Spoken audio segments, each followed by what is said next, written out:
هو ايه التطعيمات الاضافيه اللي انت بتقول عليها دي يا دكتور اللي مش موجوده في الجدول الاجباري في مكاتب الصحه في مصر؟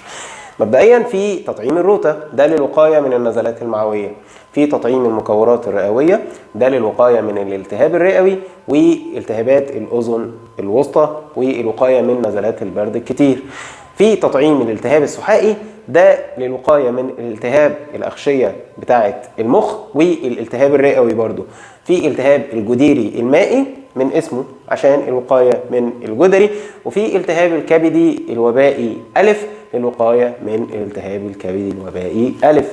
وفي الاخر تطعيم الانفلونزا الموسمي اللي هو بيتاخد قبل دخلة الشتاء كل سنة، دول 6 تطعيمات مش بيتاخدوا في الصحة وبتاخدوهم على حسابكم سواء في العيادات او من الصيدليات. طب ايه تفاصيل كل تطعيم؟